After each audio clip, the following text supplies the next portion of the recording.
अविनाशी सर्जन से कोई भी बात नहीं छिपाने की, रिश्तों को प्रभु की अमानत समझने की, कदम कदम सुप्रीम अथॉरिटी की राय पर चलकर गलत रास्ते पर जाने से बचने की, माया रूपी कमी कमजोरियों पर जीत प्राप्त कर फुल पास होने की, कौड़ी से हीरे तुल्य बनाने वाले सच्चे साथी और शुभ चिंतक परमात्मा की हम आत्माओं के लिए आज की मुरली से शिक्षाएं। साइलेंस की शक्ति अर्थात याद की शक्ति, जिसका आधार डिवाइन इंसाइट है, जिसका यंत्र शुभ संकल्प है, जिससे जो चाहो सिद्धि पा सकते हैं। साइलेंस की शक्ति क्रोध अग्नि को शांत कर सकती है, व्यर्थ संकल्प को, पुराने संस्कारों को, हलचल को, मानसिक रोगों को, विघ्न को समाप्त कर सकती है। अनेक आत्माओं का मिलन परमात्मा से करा सकती है, महान आत्मा धर्मात्मा बना सकती है। स्व के परिवर्तन से दूसरों का भी परिवर्तन, वायुमंडल का परिवर्तन, वृत्ति का परिवर्तन कर सकती है। हिंसक को अहिंसक बना सकती है, हद के आकर्षणों से दूर ले जाती है। साइलेंस की शक्ति सर्व समस्याओं का हल है। रावण ने सिखाया कि बोलने में शक्ति है। शांति के सागर परमपिता परमात्मा समझा रहे हैं कि साइलेंस की शक्ति कमाल करती है, उसमें अद्भुत विशेषताएं हैं। इस शक्ति से बुराई को भी अच्छाई में बदल सकते हैं। साइंस के साधन खराब माल को परिवर्तन कर अच्छी चीज बना देते हैं। साइलेंस की शक्ति से तो बुरी बातों को, बुरे संबंधों को श्रेष्ठ शुद्ध संकल्पों से परिवर्तन कर सकते हैं। परमात्मा वरदान देते हैं कि साइलेंस की शक्ति के शुभ संकल्प और सच्ची शुभ भावनाओं के यंत्र से ऐसे संपन्न बन जाओ कि आप श्रेष्ठ संकल्प करो तो अन्य आत्माएं भी अपनी बुराई को बदल अच्छाई धारण कर लें। नॉलेज के आधार से राइट और रॉन्ग को जान जाते हैं। ये जानना अलग बात है, लेकिन जानने के बाद कि बुराई किसे कहते हैं फिर भी उसे स्वयं में धारण करते हैं, वो बिल्कुल गलत है। इसलिए परमात्मा कहते हैं अब बुराई को देखते जानते बुराई को नहीं देखो, बल्कि परमात्मा कहते हैं कि उसे साइलेंस की शक्ति के यंत्र शुभ संकल्प से, शुभ भावना से अच्छाई में बदल दो। 63 जन्मों के संस्कार जिसे हम ज्यादा यूज करते आए हैं, उन्होंने कठोर रूप ले लिया है। ये संस्कार आगे बढ़ने में विघ्न रूप बन जाते हैं। इनकी कठोरता की अग्नि को शीतल करने के लिए परमात्मा समझ देते हैं कि सहनशीलता के गुण को धारण करो। ये गुण धारण करेंगे तो कठोर संस्कार को यूज नहीं करेंगे। यूज नहीं करेंगे तो धीरे धीरे ये कठोर संस्कार शीतल हो जाएंगे। विशेषताओं को धारण कर आसुरी संस्कारों से मुक्त होने की विधि परमात्मा बताते हैं। समझाते हैं कि युद्ध नहीं करो, बल्कि अच्छाइयों को धारण करते जाओ तो बुराइयां स्वतः ही विदाई ले लेंगी। समय की गति तीव्र होती जा रही है। परमात्मा ने बताया है कि जैसे जैसे दुख ज्यादा बढ़ते जाएंगे, वैसे वैसे समय की गति तीव्र होती जाएगी। दिन में एकांत का समय कम मिलेगा, क्योंकि संबंधों का खिंचाव जरूरत बढ़ती जाएगी। ऐसे में दिन में अवस्था बनाना मुश्किल हो जाएगा। इसलिए खास परमात्मा रात को 10 से 2 तक की नींद लेकर 2 बजे उठकर स्वच्छ होकर एकांत में बैठकर आत्मा का पाठ पक्का करने की समझ दे रहे हैं। खुद को समझाना है कि कैसे हम आत्माएं इस ड्रामा में पाठ बजाते आए हैं। अब वो पाठ पूरा हुआ, हमें वापस घर जाना है, खुद को तैयार करना है, क्योंकि पुरानापन उतारना भी है और नयापन धारण भी करना है। आत्मा का गुणों से, शक्तियों से, विशेषताओं से श्रृंगार करना है। सुबह के समय समझाने से हर बात बुद्धि में यथार्थ समझ में आएगी और बुद्धि में पक्की भी होती जाएगी। संपूर्ण परिवर्तन के लिए पूरा बलि चढ़ना जरूरी है, फिर अपनी मत नहीं चलानी है। खुद को समर्पण कर फिर परमात्मा के श्रीमत पर चलना है। बुद्धि का योग सब तरफ से हटाकर एक परमात्मा में लगाना है। कोई और संबंध या देहधारी याद न आए, अपनी देह का भान भी डूब जाए। पूरा बलि चढ़ने वालों को पूरा वर्षा मिलता है। शरीर का नाम रूप सब परिवर्तनशील है, विनाशी है। इस समय तो मायावी है, दुख का आमंत्रण देने वाला है। परमात्मा तो दैहिक दृष्टि वृत्ति रखने की मना करते हैं। आपस में अब अलौकिक भाई बहन का या आत्मा रूप में भाई भाई का रिश्ता है। पवित्र दृष्टि वृत्ति रखने की जगह अगर किसी के नाम रूप को देखकर आकर्षित होते हैं या उस पर लट्टू होते हैं तो उनके लगाव दबाव प्रभाव में आते हैं, बंधनी आत्मा बन जाते हैं।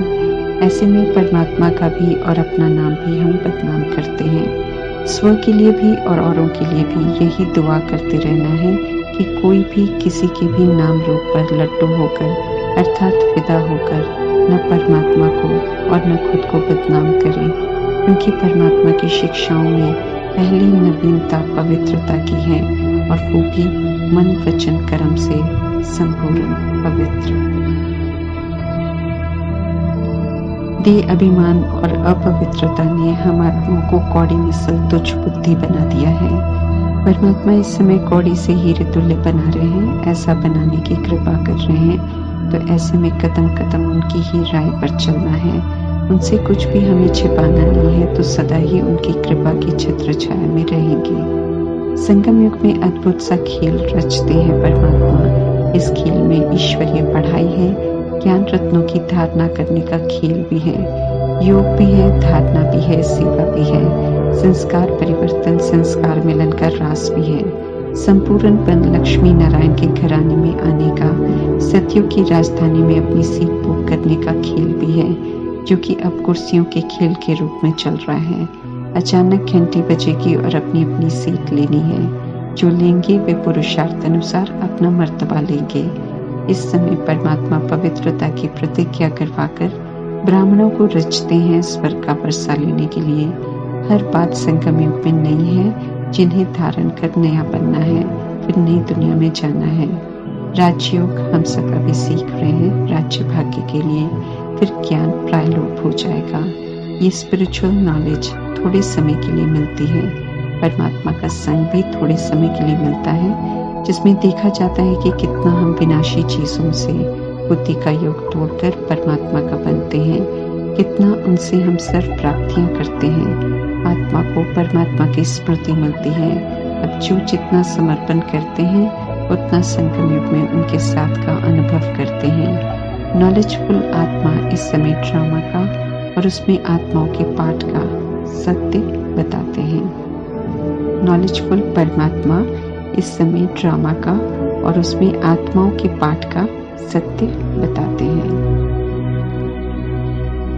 अच्छे कर्म करते हैं तो अच्छा फल मिलता है, बुरे कर्म करते हैं तो बुरा फल मिलता है। किसी के भी कर्मों में परमात्मा हस्तक्षेप नहीं करते हैं।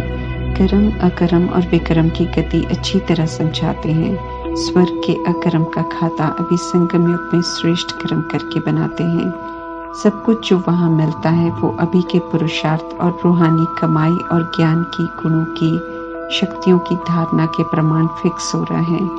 ये विशेष ध्यान देना है, क्योंकि यहाँ की कमाई वहाँ खाएंगे। 2500 वर्षों की कमाई करने के लिए ईश्वरीय पढ़ाई है। मुरली में जो भी हम पढ़ते हैं वो जीवन में अमल में लाने के लिए है। जितना अमल में ला रहे हैं उतना ही भाग्य बन रहा है। शुरू में हम सोचते हैं कि भगवान के बने मुरली सुनी तो स्वर्ग में चले जाएंगे।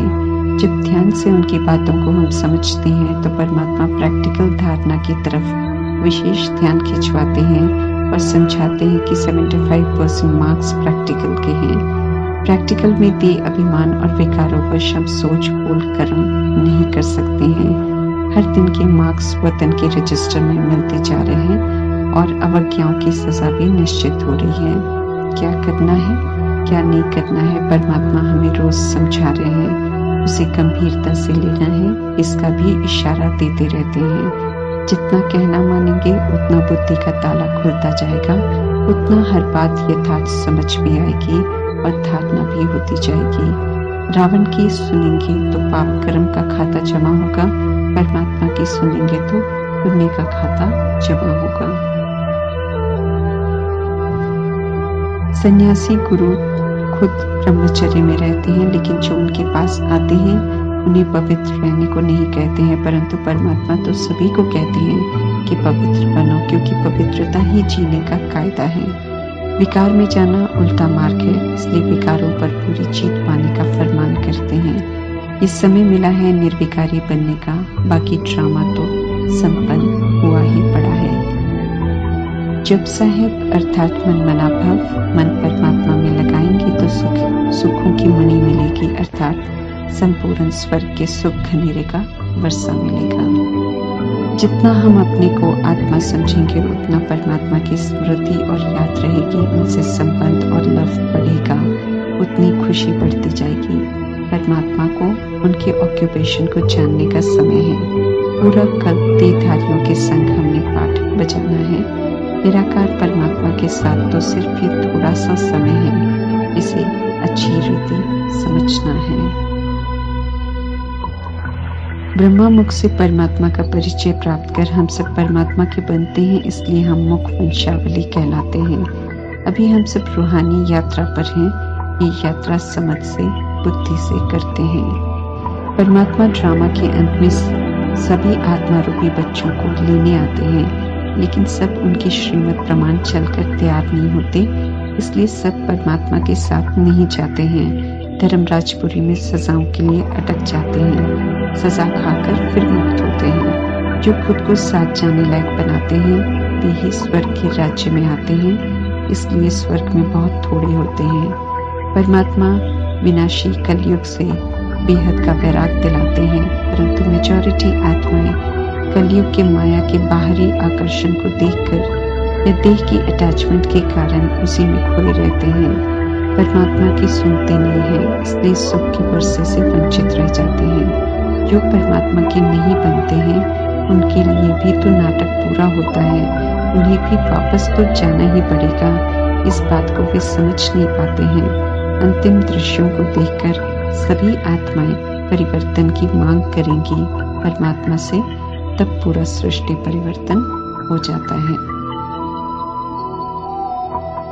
निराकार परमात्मा इस समय सारी राइटियस बातें समझा रहे हैं। हम आत्माएं हैं, हमें वापस घर जाना है।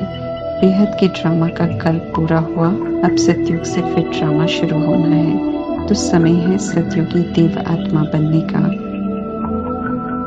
जो कि रावण रूपी देह अभिमान और विकारों को छोड़कर बन सकते हैं। उससे पहले घर भी जाना है, इसलिए सतोगुणी भी बनना है। सतोगुणी और सतयुगी बनना ही सच्ची सच्ची यात्रा है, जो परमात्मा की याद में रहकर पूरी करनी है। पुराने शरीर में रहते हुए आत्मा को नया अर्थात पवित्र बनाना है, फिर इसे छोड़ना है, क्योंकि पवित्र आत्मा के लिए पवित्र शरीर चाहिए। खुद को सत्य पक्का कराएंगे तो देह का भान टूट जाएगा।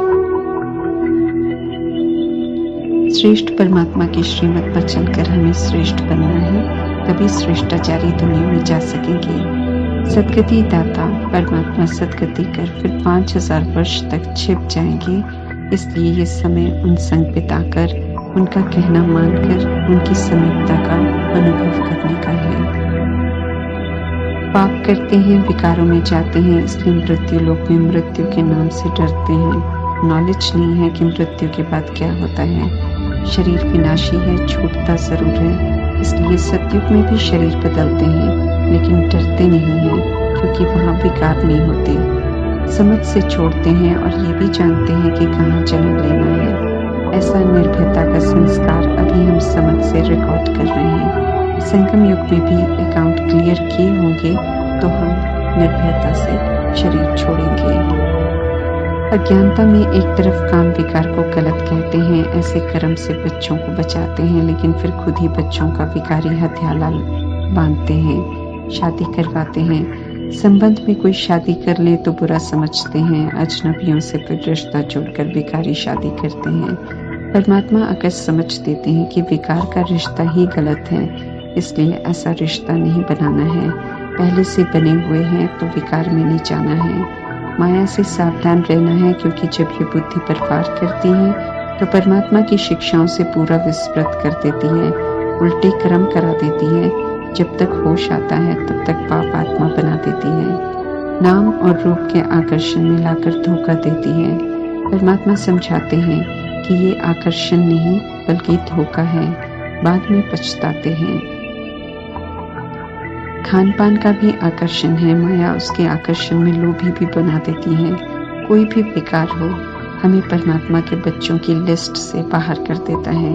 इसलिए परमात्मा की याद में रहकर खुद को सुरक्षित रखना है। अवस्था हमें ऐसी बनानी है जो कोई भी चीज़ हमें आकर्षित न करे। फुल पास होना है। इसलिए माया द्वारा आए किसी भी पेपर में हमें कमज़ोर नहीं बनना है। खामियों को पूरा निकालना है, क्योंकि माया खामियों का आधार लेकर फेल कराती है। संबंधों से, बच्चों से बुद्धि का योग हटाना है, अर्थात मोह नहीं रखना है। उन्हें परमात्मा की अमानत समझना है। परमात्मा शिक्षा देते हैं कि देह को नहीं देखो, आत्म अभिमानी बनो और अब सुधरते जाओ। ओम शांति।